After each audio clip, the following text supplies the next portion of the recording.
Hello mga ka-Church, magandang gabi and welcome back sa ating YouTube channel mga ka-Church. And for this video, ka-Church, no, the class mga ka-Church. At dahil mahilig tayo sa contest mga ka-Church, ayan, napanood ako ng bigla, no. Ang tagal kong hindi nanood ng the class mga ka-Church. Alright, so pinanood ko naman yung mga clip-clip lang, pero hindi ganun yung full, pero alright. So far ngayon, kilala ko na yung iba dito eh, si Wilmer Piray, si Jong Madaliday, tapos si Ara, nakalimutan ko yung apelido. And then, ngayon, itong si Leo Perdiloso mga ka-Church, yung mga clip yung unang round ng pagsapak na sa Daklas mga ka-Church. Grabe, viral yun eh, trending yun, no? Kasi nga, ang galing din pa action kasi baterista nga siya. Actually, taga Bisol pala siya, no? Yung shout out sa mga hinguo baka church, alright? Alright, for this video mga church, let's do this at together with Jeepani di ba ng mga church. Ako rin ay fan din ni Jeepani. Ang dami kong fanatics talaga ako mga church ng contest. And then, Jeepani, nagkagiran mo, ganon, sarayon mo, lahat ng yun, ganon. What's this? Alright.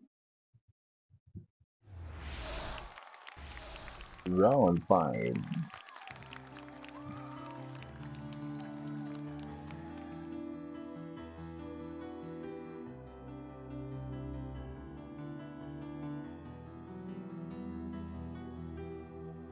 Akala ko hindi na darating ang panahon, naliliwanag.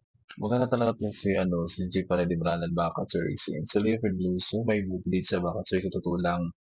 And then, may personality siya, though. Ganda ng tindig, right?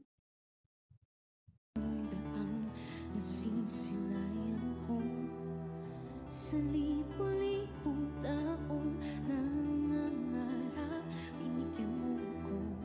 Itong isa pang araw na kanta ni Sarah Heronimo Baka Church. Isa to sa paborito kong song. Nagagandaan ako sa song na to Baka Church. And actually, ito naman yung kinanta ni Jeep di Branan sa time no, nasa contest na siya ng kabilang kanto, right? Baka Church, tuloy tayo. Ganda ng suot. Alright.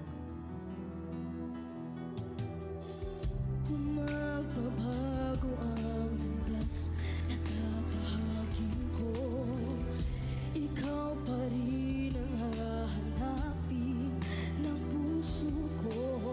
Grabe yung low notes niya Baka Church. Parang sa tingin ko parang pagkakaroon ako ba, hindi ko kakayanin, no? Baka biglang mag-breakdown ako pag ako ganyan. Kasi ang laki ng vocal niya sa low notes, parang, yan.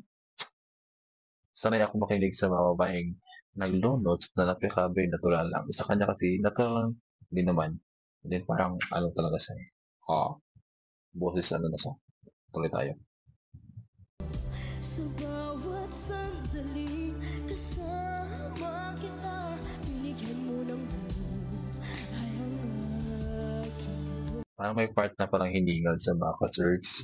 And kayo na mag-decide dyan kung tama ba yung aking impression Baka Church. Alright, so correct me if I'm wrong. Tuloy tayo. Dumadaan ang araw, di mo na malay na ubusan ka ng oras. Pwede ba humiling isa pang araw na ikaw lang ang kasama? Maganda yung performance. Sa unang pitch na narinig ko, parang same lang yung tune ng biglang iniba na isipan parang maganda na siya. And nakikita mo na yung blending, right? Kulang na kulang ang panahon, di sapat ang meron tayo ngayon. Pwede ba humiling isa pang araw?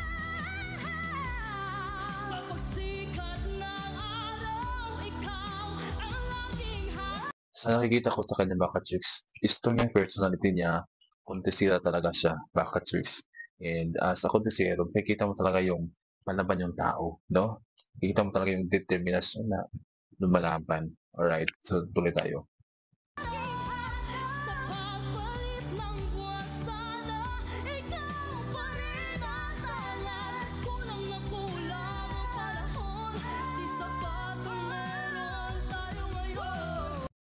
Projection sa stage mga ka-church, correct me if I'm wrong, parang hindi pa siya gano'n ka-sustainable, no? Hindi pa niya alam kung saan siya mag-ano.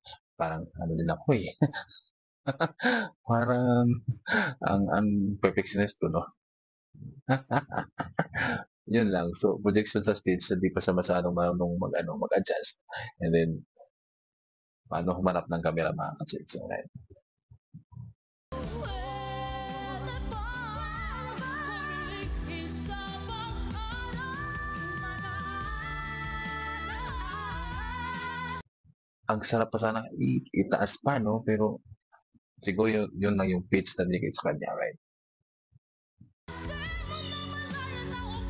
Yun. Humiling isa pang araw na kasama ka. Di sapat ang meron tayo. Jeepani talaga, no? Talagang, kung sa contest pa to, hindi rin napapatalo si Jeepani. Parang naiibabaw yata yung performance si Jeepani dito doon sa contender, mga ka-church, no? Dapat yung contender din, ano. Akin lang ito, mga ka-church, ha? Correct me if I'm wrong. And then, this is my opinion only, right, no? Dapat yung ah performance na dito sa part na to, mga ka-church, is mas mangingibabaw siya doon sa performer na kasi nga siya yung ano eh, siya yung contender, siya yung nangangailangan ng laban. Pero ang ganda ng performance niyan dito, right?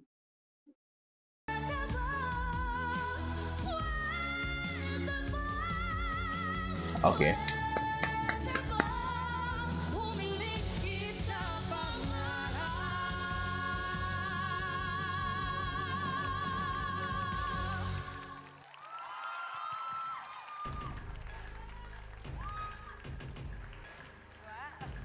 Ang ganda ng blending sa last part, mga ka-church. Malaki yung boses niya. And si Tiffany naman is nandun lang sa napaka-natural na tempo na meron si Tiffany, mga ka-church. Talagang parang feeling ko napapagod. Kasi nakakapagod din naman talaga. Pag sumali ka ng contest, tapos araw-araw practice yun, nakakapagod yun. Ano, ito si Lady Fair Diloso is talagang napaka, ano nito, kundisera na bata, no? Kasi nakita ko yung, ano, lumalabas sa mga clip na, ganito siya, ganyan yun siya, tapos, yung No Si Balasi ba yun na kanta, talagang bigay turo siya dun eh. And talagang dun sa napansin, mga ka-church, yung galawan niya, na pang amateurista talaga. Alright, so, dito, kasi nga may nag-comment, di ba, na baguhin yung estilo niya sa pagkanta niya. Kasi iba kasi talaga yung ano, yung kumanta ka sa barangayan doon sa stage ng national TV. Alright, kailangan mo dun nakatayo ka lang, tapos na-impress mo yung mga judges at na-impress mo yung mga tao na manonood, magustuhan ka, di ba? Parang mawit ka lang na, pero andun pa rin yung impression, expression, facial, emotion, ganun. Andun pa rin yun. Hindi yan mawawala sa isang contest, mga ka-chins. So, tuloy tayo. Grabe! Zephanie! Zephanie! And Grabe! Leofer! So, yun, tapos, grabe talaga, okay. Improve naman siya a lot. Mga ka-church, nag-improve naman siya. Well, kasi nakikita din yung mga previous video na lumalabas din naman. Kasi, ano tayo eh, mahilig tayo manood ng mga YouTube, ganyan, Facebook, alright. So, nagkukulik din tayo ng mga video. And for the first time, for this season, no, na nagbalik, gawa tayo ng action sa lakas, mga ka-church. Alright, so, hanggang dito na ang aming YouTube channel ng Stevie, mga ka-church. Huwag kalimutan mag-subscribe. Bye-bye.